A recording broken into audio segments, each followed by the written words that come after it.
Welcome to US media.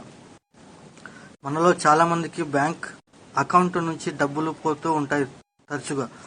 కానీ దీనికి కారణం ఏమిటి అని అడిగితే బ్యాంకుల వాళ్ళు సరైన సమాధానం ఇవ్వచ్చు. ఏదేమైనా ప్రతి కస్టమరు బ్యాంక్ అకౌంట్ నిర్వహించే వాళ్ళు కొద్ది జాగ్రత్త వహిస్తే మీ యొక్క అకౌంట్లోని డబ్బులు ఇతరులు కాజేయడానికి అవకాశం అనేది చాలా తక్కువ. హ్యాకర్లు 3-4 రకాలుగా మీ యొక్క అకౌంట్ని హ్యాక్ చేయడానికి అవకాశం ఉంది. ముందుగా చెప్పుకోవాలనుకుంటే మీ ఏటీఎం కార్డుని మీరు విరివిరిగా బయట ఎక్కడైనా వాడుతూ ఉంటారు. దానికి ఇతరుల సహాయం తీసుకొని పిన్ నంబర్ని కానీ కార్డు నంబర్ కానీ ఇతరుల వ్యక్తికి ఇవ్వడానికి అవకాశంగా ఉంటుంది. కార్డు నంబరు పిన్ నంబర్ తెలిస్తే ఈజీగా ఏటీఎం కార్డును తయారు చేయవచ్చు. ఇంకొక విధానం ఏంటంటే ప్రతి ఒక్కరూ ఏటీఎం కార్డును అమౌంట్ డ్రా చేయడానికి వాడతారు, కానీ దాని యొక్క internet banking password user name కూడా మీకు ఎంబడే ఇస్తారు. దాన్ని ఎవరు వాడరు.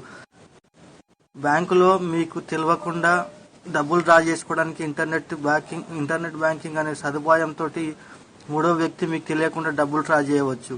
దీనికి కావాల్సిందల్లా మీ యొక్క net banking user name password. User name తెలుసుకున్నారనుకోండి, పాస్వర్డ్ తెలుసుకోవడానికి మీ యొక్క మొబైల్ నంబర్ కానీ మీ డేట్ ఆఫ్ బర్త్ కానీ మీ ఏటీఎం కార్డు వెనకాల ఉన్న నంబర్ కానీ ముందు నంబర్ కానీ ఇలాంటివి మీ యొక్క ఇంటర్నెట్ బ్యాంకింగ్ పాస్వర్డ్ తెలుసుకోవడానికి ఈజీగా మీకు ఈజీగా తెలుసుకోవచ్చు.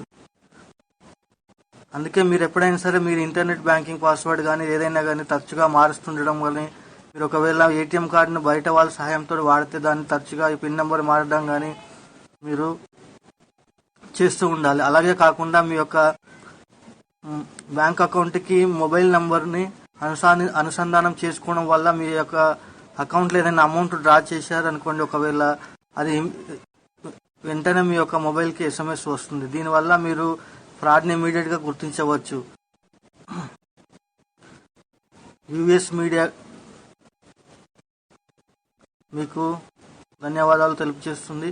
ఒకవేళ మీకు నచ్చినట్లయితే మీరు దీని యొక్క ఛానల్ని సబ్స్క్రైబ్ చేయండి. Thank you.